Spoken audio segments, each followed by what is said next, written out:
Origo News. Rights group reports over 500 deaths in Iran protests. Protests in Iran have led to over 500 fatalities, a human rights organization has reported.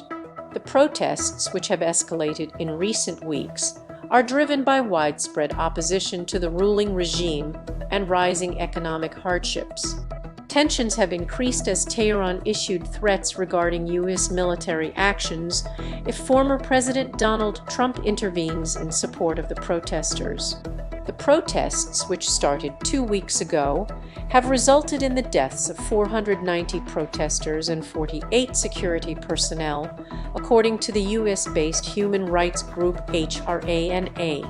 Over 10,600 people have been detained. These figures, sourced from activists inside and outside of Iran, have yet to be officially confirmed by the Iranian government. Due to restrictions within the country, independent verification of the reports is not possible at this time. Despite the increasing unrest, U.S. officials are reportedly evaluating a variety of responses, including military strikes, cyber attacks, further sanctions, and offering online assistance to anti-government factions, as reported by the Wall Street Journal. A briefing for Trump is scheduled for Tuesday to discuss these options. In response to international pressure, Iran's parliament speaker Mohammad Bakr Kalibaf delivered a strong warning to Washington. Kalibaf, a former commander of the Revolutionary Guards, stated that any military intervention would trigger retaliatory attacks targeting U.S. military bases and Israeli territories.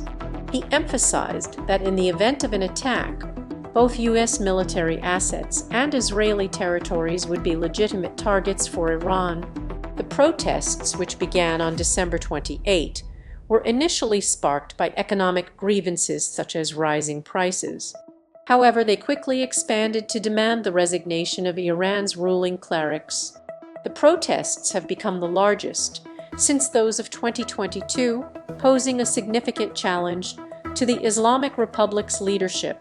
Iranian authorities have blamed foreign powers, including the U.S. and Israel, for instigating the protests. The government has also announced a national rally to condemn what it calls terrorist activities orchestrated by these countries. Furthermore, an internet blackout that began on Thursday has severely impeded the flow of information from inside Iran. Social media footage from Tehran shows large crowds protesting at night, clapping and chanting. Some of the footage has been verified by Reuters. In response to the increasing number of casualties, Iranian authorities declared 3 days of national mourning for those killed in what they label as acts of resistance against U.S. and Israeli aggression. Amid the unrest, Israel has heightened its military alert. Israel's military has stated that while the protests are an internal matter for Iran, it remains prepared to use force if necessary. This situation has raised tensions, especially following the 12-day conflict in June of the previous year, which saw U.S. airstrikes on key Iranian nuclear sites. Iranian President Masoud Pezeshkian, in a televised interview, accused the U.S. and Israel of attempting to destabilize Iran. He claimed that foreign forces had imported terrorists who are responsible for acts of violence, including attacking mosques and public properties. Despite this, Pezeshkian stated that the Iranian government is open to addressing the public's grievances, particularly regarding economic issues. Diplomatic relations with the West have also been strained.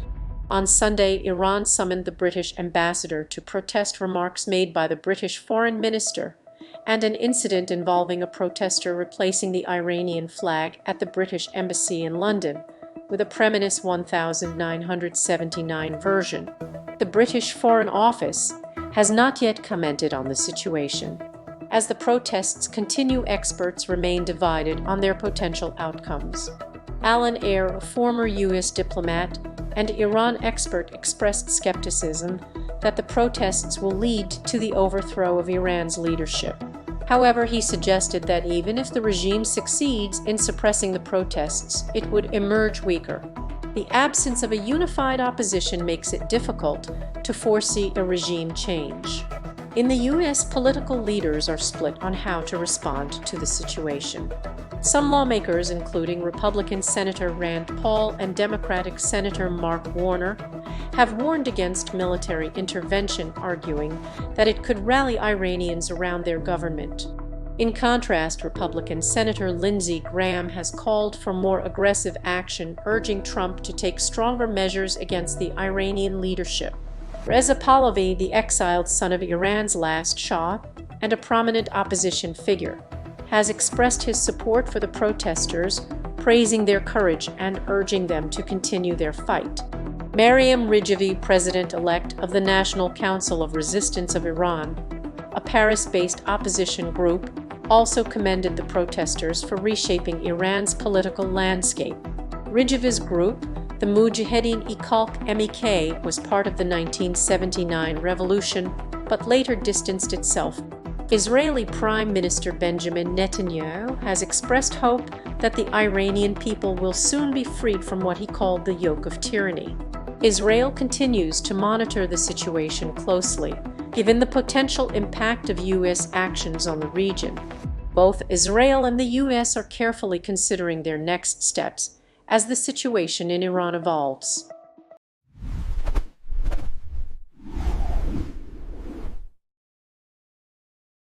Origo News.